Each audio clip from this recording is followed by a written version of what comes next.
Então, gurizada, seguindo na nossa gravação, na nossa preparação focadíssima, exclusiva para o CTSP, com aulas atualizadas e focadas na Fundatec, nós vamos iniciando agora o Estatuto dos Militares Estaduais, cuja subdivisão será em 3 partes, né? Primeira parte nós iniciamos agora, que acontece? O que essa lei dispõe? Sobre o Estatuto dos Militares Estaduais, e ela dá outras providências também, tá bem?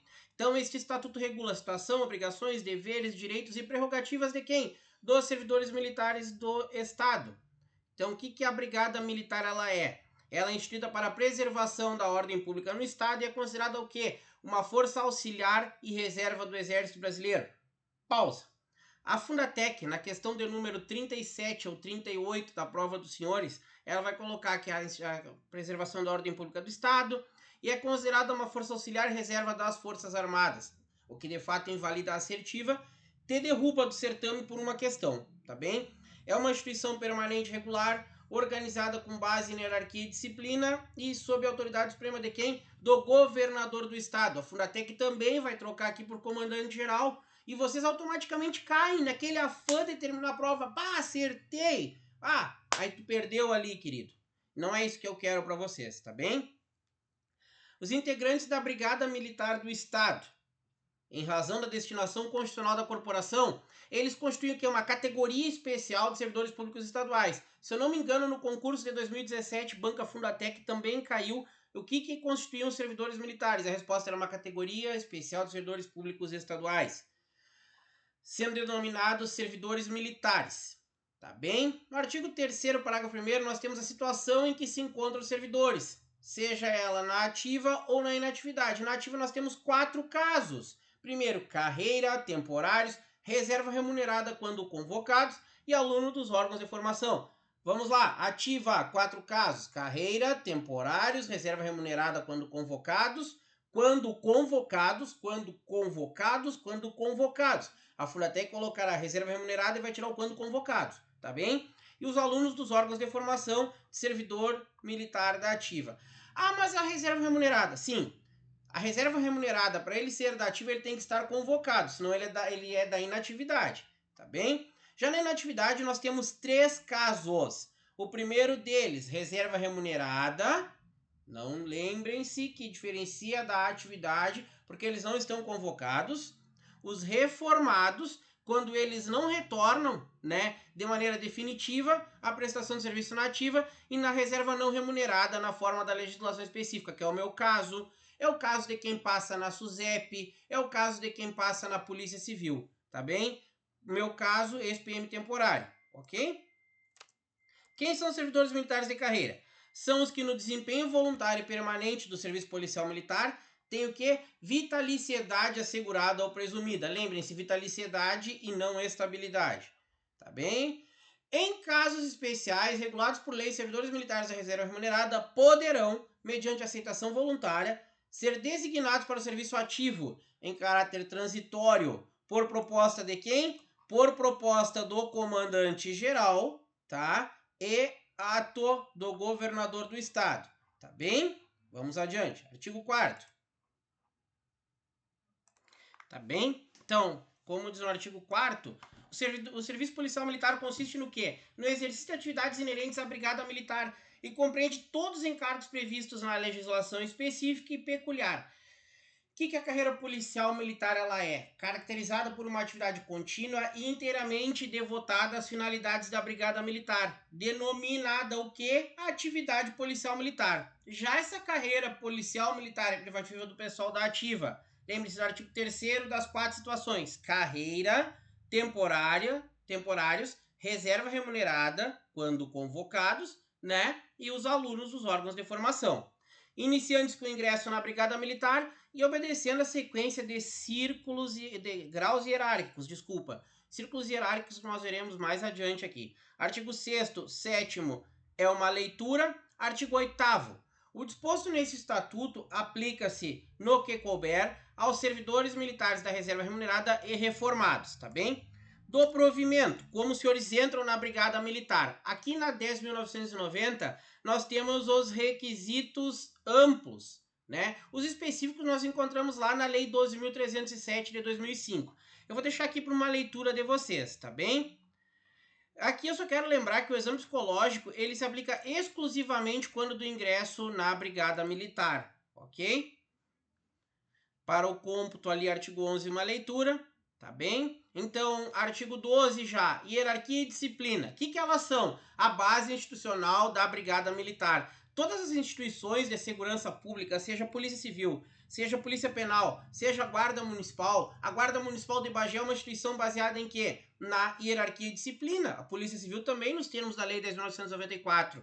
É isso que eu quero que vocês compreendam. Elas são a base institucional da Brigada Militar, sendo que a autoridade e responsabilidade crescem com o grau hierárquico, tá bem? A hierarquia militar ela é a ordenação da autoridade em níveis diferentes dentro do que? Da estrutura da corporação, sendo que a ordenação se faz por postos ou graduações e dentro de um mesmo posto ou uma mesma graduação se faz pela antiguidade no posto ou graduação, consubstanciada no espírito de acatamento à sequência de autoridade. Então, hierarquia, vocês lembrem de níveis, tá bem? Ó, as estrelas, as divisas, níveis, hierarquia, estrelas e divisas. Disciplina, vocês lembrem como a rigorosa observância, acatamento integral das leis, regulamentos, normas e disposições que fundamentam o organismo PM, tá bem? Coordena o funcionamento, então lembrem-se, hierarquia, estrelas e divisas, tá? E disciplina, cumprimento das leis. Círculos hierárquicos dos oficiais e praças, caiu na prova de soldado em 2017. Banca Fundatec, tá bem? Não tem muita dificuldade, filhos. Seguindo na mesma ideia, tá bem? Posto é o grau hierárquico do oficial e a graduação, grau hierárquico da praça. Ambos conferidos por atos do governador do estado. Até 2002, o posto era dado pelo governador e a graduação pelo comandante-geral, tá bem? Aqui eu vou deixar mais uma leitura, esses parágrafos aqui dos senhores.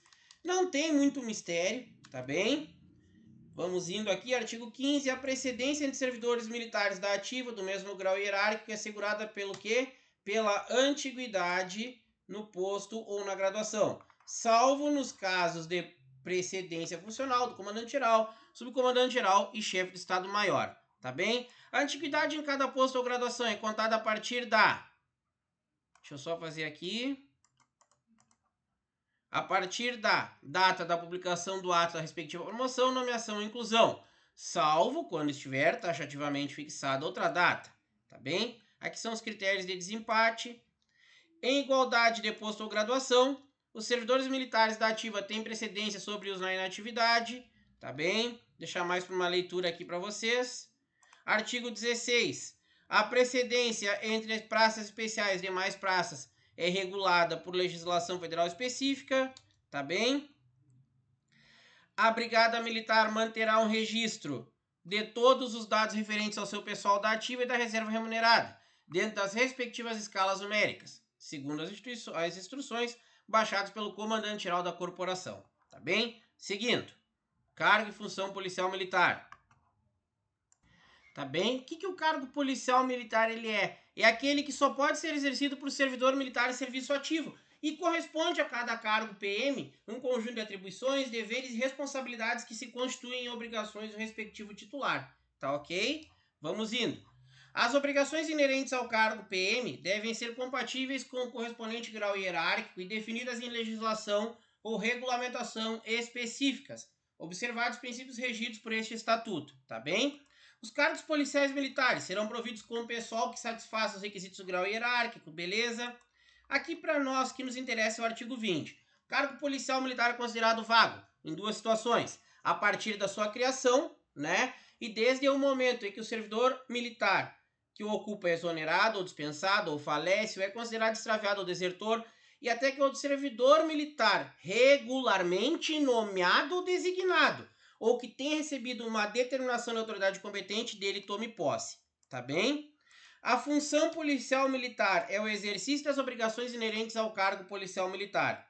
Lembrando que o policial militar temporário ele não tem cargo, e sim função, tá bem? Dentro de uma mesma organização policial militar, a sequência de substituições para assumir cargo ou função bem como as normas, atribuições e responsabilidades correspondentes, são estabelecidas na legislação específica e peculiar, respeitadas a precedência, as qualificações exigidas para o cargo ou para o exercício da função. Tá bem? Artigo 23. O servidor militar ocupante de cargo, provido de acordo com o parágrafo único do artigo 19, faz o quê? Jus às gratificações e outros direitos correspondentes conforme previsto em lei. Tá bem? Aqui eu pensava que fosse uma aposta no CTSP 2021, mas não veio no 2024, tá bem? Então, servidor militar designado por período igual ou superior a 10 dias para exercer função de posto ou graduação superior à sua, terá direito ao vencimento e vantagens correspondentes àquele posto ou graduação. Desde quando? A contar do dia em que houver assumido tal função, tá bem? As substituições temporárias, elas respeitam o quê? Os princípios da... Deixa eu só arrumar aqui. Deu. Da antiguidade, da qualificação para exercício funcional, somente poderão ocorrer, respectivamente, entre funções atribuídas a servidores de nível superior, ou seja, um tenente não substitui um capitão, né? Ou funções atribuídas a servidores de nível médio. Ah, mas eu já vi o tenente comandar a companhia ou comandar o esquadrão. Ok, beleza? Mas a lei é diferente. Nós temos para prova não é prática, para prova é teoria. Tá bem? Vamos indo. São manifestações aqui, senhores, valores, deveres e ética. Olha só o que eu coloquei no material. Como vou memorizar valores, ética e deveres? A tabelinha, que eu venho desde sempre falando isso, desde que eu estudava para soldado. É a tabelinha, tá bem? Da ética policial militar. O sentimento do dever, a dignidade, o brio e decoro da classe impõem a cada um dos integrantes da Brigada Militar uma conduta moral e profissional irrepreensíveis, com observando os seguintes preceitos de ética do servidor militar. Tá bem? Aqui tá todos os itens da ética, que são os detalhes da atividade. É aquela praxis diária que o policial militar deve adotar, tá bem? Artigo 26. Ao servidor militar da ativa é vedado, vou até colocar em vermelho aqui, é vedado, deixa eu só colocar aqui, participar de gerência, tá? Ou administração de empresa privada, sociedade civil ou exercer comércio, exceto na qualidade de acionista, cotista ou comanditário, tá bem? Vamos indo ali. Os servidores militares da reserva remunerada, quando convocados, ficam proibidos de tratar nas organizações policiais militares e nas repartições públicas dos interesses de organizações ou empresas privadas de qualquer natureza, tá? Artigo 27. O comandante-geral da Brigada Militar. Aqui a Funatec pode trocar. O governador do estado, o comandante do OPM, mas não, é o comandante-geral da Brigada Militar. Poderá determinar os servidores militares da ativa que no interesse... Deixa eu botar aqui, servidores militares da ativa, tá? Servidores militares da ativa que no interesse da salvaguarda da sua dignidade informe sobre a origem e a natureza dos seus bens, sempre que houver razões que recomendem tal medida. Tá bem? Artigo 28 é aquilo que já sempre você sabe, que enquanto em efetivo serviço não poderá estar filiado a partido político. Tá bem? Então, de todos, o menor entre valores, ética e deveres, os deveres são os menores, o dever é o menor de todos. Tá bem? Lembrem-se, mas isso é muita coisa, eu preciso fazer a tabelinha como eu já deixei no material pronto. Eu já disse para vocês que vocês devem fazer um estudo ativo. Vocês não devem ficar na leitura, na passividade, sentadinhos. Quem fica sentado não aprova. Quem é ativo, aprova. Age, faz, tá bem? Quem cai na morosidade morre. É isso, tá bem? Compromisso policial militar, artigo 30, 31, leitura, tá bem? Parágrafo único também. Aqui o conceito de comando e subordinação. Deixa eu só fazer um ajustezinho aqui. Espera aí. Só para arrumar um espaço aqui para ficar mais legível depois. Lembre-se que esse aqui é um material praticamente oficial, né, de utilização agora quando o edital sai. Vamos indo adiante. Tá bem? Então eu quero que vocês relembrem, eu deixei aqui uma tabelinha, né, para diferenciar comando, subordinação, hierarquia e disciplina. Então comando o que é? É a soma da autoridade, deveres e responsabilidades que o servidor militar é investido legalmente, quando conduz homens ou dirige uma organização policial militar. E o comando se relaciona diretamente com o grau hierárquico e é uma prerrogativa impessoal. Tu respeita o cargo e não a pessoa. Tu pode gostar da pessoa ou odiá-la, mas a tua responsabilidade é com respeitar, aquele cargo. Ah, o Kelch é o comandante, eu não vou com a cara do Kelch, eu vou cagar pra ele. Não, filho. O Kelch vai ter que colocar no papel. O Joãozinho vai ter que colocar no papel. Tá bem? Então o que o comando ele é? Ele pode ser um comandante de bosta, mas ele é o comandante. Entenderam? É isso. Tu não respeita a pessoa, tu respeita o cargo que a pessoa tem. Então, o comando é a soma de autoridade, deveres e responsabilidades de que o servidor militar é investido legalmente, quando conduz homens ou dirige uma OPM, sendo vinculado ao grau hierárquico e constituindo o que? Uma prerrogativa impessoal, em cujo exercício o servidor militar se define e se caracteriza como chefe, tá bem? Seguindo.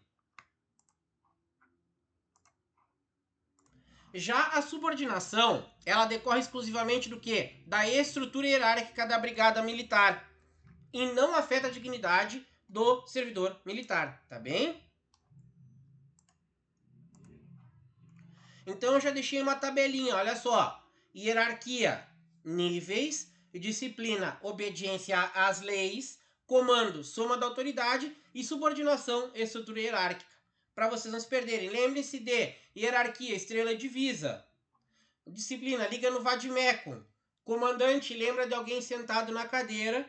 E subordinação, lembra da viatura, tá? Por exemplo, a viatura do auxiliar e as viaturas ordinárias ali. Exemplo, tá bem? Da violação das obrigações e dos deveres. Ela constituirá o quê? Crime, contravenção ou transgressão disciplinar, conforme dispuserem a legislação ou regulamentação específica, tá bem? Essa violação dos preceitos da ética policial militar é tanto mais grave quanto mais elevado for o grau hierárquico de quem a cometer. Ou seja, quanto mais antigo tu for, quanto maior teu posto, maior tua graduação, mais grave é quando tem uma violação do preceito da ética, tá bem? A responsabilidade disciplinar, ela é independente das responsabilidades civil e penal, tá bem? A inobservância dos deveres especificados nas leis e regulamentos ou a falta de exação no cumprimento dos mesmos, acarreta para o servidor militar o quê? Uma responsabilidade funcional, pecuniária, disciplinar e penal, consoante ou conforme legislação específica, tá bem? A apuração da responsabilidade funcional, pecuniária, disciplinar ou penal poderá concluir para o quê? Para a incompatibilidade do servidor, né, militar com o cargo ou, né, para a incapacidade para o exercício das funções policiais militares a ele inerentes, tá? Deixa eu fazer aqui. As coresinhas, elas são eficazes para memorização. Tá?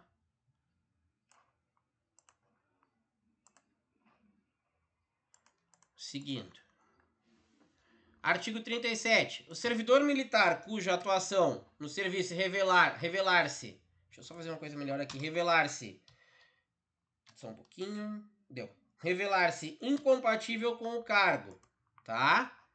Ou que demonstrar incapacidade para exercício das funções policiais militares a ele inerentes, será do mesmo, né, do cargo, imediatamente afastado, sem prejuízo dos vencimentos e vantagens, salvo após o que? A decisão final do processo a que for submetido, desde que venha a ser condenado, tá bem? São competentes para determinar o imediato afastamento do cargo ou impedimento do exercício da função policial militar, tá bem? Comandante-geral, também os comandantes, os chefes e os diretores, na conformidade da legislação ou regulamentação da corporação, tá bem? O servidor militar afastado do exercício, afastado do cargo, nas condições mencionadas neste artigo, ficará privado do exercício de qualquer função policial militar, até a solução final do processo ou a adoção das providências legais, tá, que couberem ao caso. Tá bem? Artigo 38. Ao servidor militar são proibidas a sindicalização e a greve.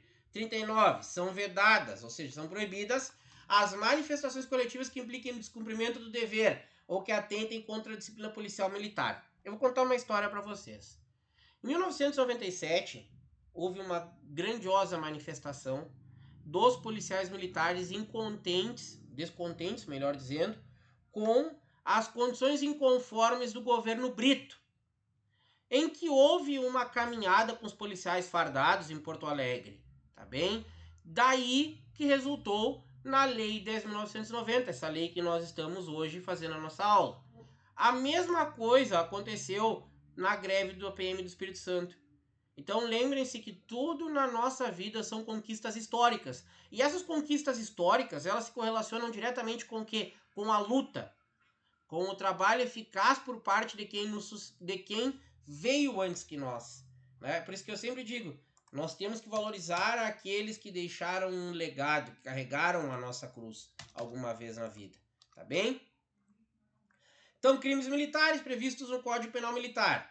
Conselho de justificação. Lembre-se, oficial. O oficial só perderá o posto e a patente por decisão do TME ou do TJM, melhor dizendo, se declarado indigno do oficialato ou com ele incompatível, tá bem? Artigo 44. Praça com estabilidade, conselho de disciplina. Praça com estabilidade, conselho de disciplina, regulamentado pelo decreto 71.500, tá bem? Filhos. Encerramos aqui a nossa primeira parte da Lei 10.990, que nós trabalhamos do artigo 1º ao 45, tá? Da página ali referente ao Estatuto, que é a página 10 até a página 24, tá? Ou seja, trabalhamos 14 páginas, bem no detalhezinho, para que nós não nos percamos. 24 não, reiterando, só um pouquinho. Até a página 25, tá bem? Artigo 45. Encerramos aqui, página 10 a 25, artigo 45, e vamos adiante, até a nossa próxima aula de institucional. Feito!